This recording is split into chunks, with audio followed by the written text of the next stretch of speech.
Hey everyone, what's going on? It's your boy Krebsy Crypto, and for today's video we're going to be taking a look at this article, and it's an update about ETHPoW, so a new Ethereum fork, which is Ethereum proof of work, and this is going to be a fork from Ethereum once Ethereum goes to ETH 2.0. I know it's kind of confusing because all the Ethereum like names and such, but ETHPoW removes Ethereum difficulty bomb and rejects the idea of migrating to ETC, which is Ethereum Classic, because lately Ethereum Classic community and Ethereum POW community and the Ethereum community themselves, so the original Ethereum, they've kind of all been butting heads online and on Twitter and such. So they kind of just been touting back and forth about which is better, which is doing what, and how each of them are going to improve and what's going on pretty much with each of their networks. And they're agreeing to disagree on some things. But right now, the Ethereum POW project, or the company behind it, they put out a statement regarding Ethereum Classic. So we'll take a look at that, but we'll also take a look at the improvements ETHPoW has done to the original Ethereum chain. I wouldn't say like the original Ethereum chain, but the current Ethereum chain, because Ethereum Classic is the original one. But we'll go through this article quickly and they'll give us kind of an update on what's going on. I figured just to do a follow-up video, since I've made like one video on ETHPoW already, talking about how it's being made and forked and stuff. So I figured to keep up with it for anyone that is interested in mining ETHPoW, because it's going to be the new proof of work Ethereum coin. I imagine there's going to be plenty of others once Ethereum goes to Ethereum 2.0, but I figured keep up with this one because it's kind of the same foundation behind Ethereum Classic. It's the same creators that did the fork for Ethereum Classic, I should say. So I know there's a lot of information there right off the hop, but we'll just get right into this article so we can just get the follow-up update and what's going on online between all the communities here. So the Ethereum POW group calls the Ethereum Classic network a big baby. And I know it sounds childish, but literally it's what's going on during like online with these networks and communities and such. In a scathing open letter addressing the Ethereum Classic cooperative by the Ethereum POW faction today, the miner-led Ethereum POW group said it has no plans to migrate to the ETC network. As it says, the chain has failed to mature in over 5 years since the hard fork in 2016, likening it to be a big baby. So it sounds kind of childish, but at the same time, it kind of has merit because the Ethereum Classic chain has not really like improved over the years. Recently, I believe it's done some improvements with smart contracts and other things, but I'm not sure if that was already implemented when Ethereum Classic did come out. But other than that, there hasn't really been much explosive information and like technology behind Ethereum Classic. They kind of just were an original hard fork of Ethereum just to avoid like the big hack that happened with Ethereum and such back in the day when it did first come out. And this was just a group of miners. It was likely the same ones from what I can understand that are doing Ethereum POW. They forked Ethereum to make Ethereum Classic, and nothing has come upon that. So now they're going and trying Ethereum POW since Ethereum's going to proof of stake to the 2.0 version. So that way Ethereum is no longer going to be mineable, but people still want the proof of work and don't want their equipment to go to waste. So Ethereum POW is, in a sense, making that continue to happen with these miners. So that way they can continue to mine with their equipment and it won't go to waste, because with Ethereum Classic, it's on a whole different algorithm. It's on, I believe, ETC hash, where Ethereum is on ET hash. So each of those algorithms require different technology in a sense. Most Ethereum miners can go ahead and mine Ethereum Classic without problem, but there is a little bit of difference when it comes to the two. And a lot of people like having like technology and use case and value behind each of their projects that they're doing. Ethereum Classic just really hasn't grown. It's kind of stayed around the same level and it hasn't really produced any new technology, where Ethereum always has, and they've always introduced something new and everything to the crypto network. So this was a statement that was made by the Ethereum POW group. ETC has not grown since birth. In the past 4 or 5 years, it has stood still, stagnant, and failed to establish any ecology. It is conceivable that ETC will continue to be a giant baby in the future. ETC has not been able to attract the computing power pool in the past, and naturally, it will not be able to undertake the computing power pool that was abandoned by Ethereum POS in the future, the group writes.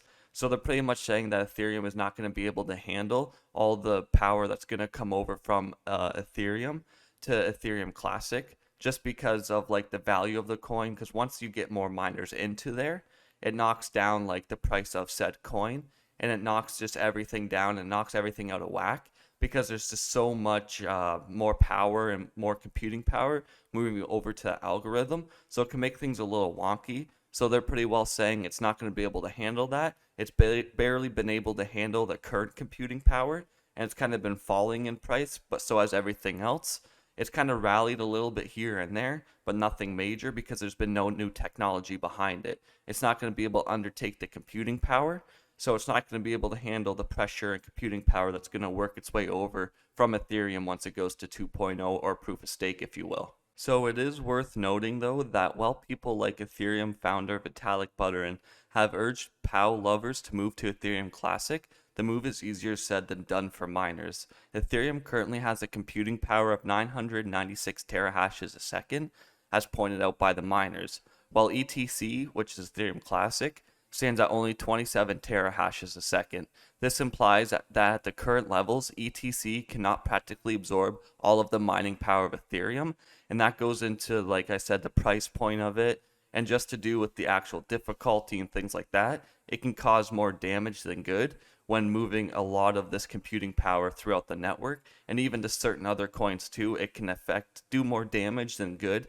It's not just Ethereum Classic, it could be a lot of these other coins that have been speculated to do well after Ethereum goes to 2.0, because everyone's wondering where all this computing power is going to go. Are miners just going to sell off and give up? Or if they're going to move to a different coin, but again, that could totally damage some of these coins because there's so much terahashes and so much power moving from the Ethereum network. So something in the positive about Ethereum POW, the group goes on to outline that it has achieved several milestones and is undeterred by naysayers. So they're focused on getting this done, and no matter what the people are like going on about and being negative towards their group, they don't care. They're just moving forward and doing what they can. According to the letter, Ethereum POW has gotten rid of the difficulty bomb, updated the chain ID, and added replay protection at its current testing node.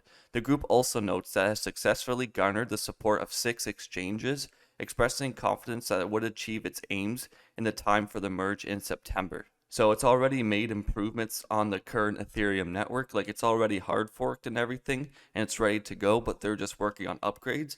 Like they noted, they got rid of the difficulty bomb already, which was something that it took a while for the original Ethereum people to do. They did some upgrades and updates to the actual nodes and things like that. So that's always a good note.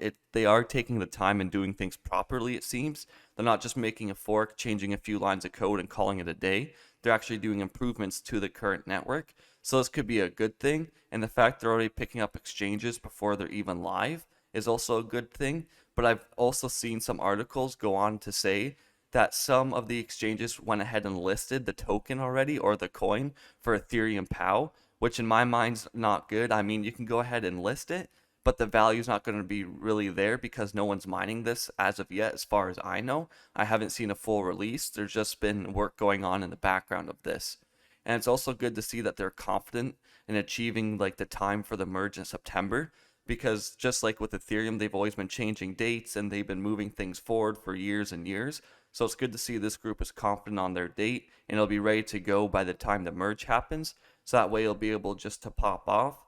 And even if it this 996 terahashes divides between Ethereum Classic and ETHPoW and whatever other coins too, because it's going to be a lot of other hard forks, and there's just a lot of other coins and algorithms on the networks. So those are all ready to go. So it just depends where people tend to go and if Ethereum POW picks up, because like I said, there's been a lot of negativity from the Ethereum Classic and the original Ethereum community.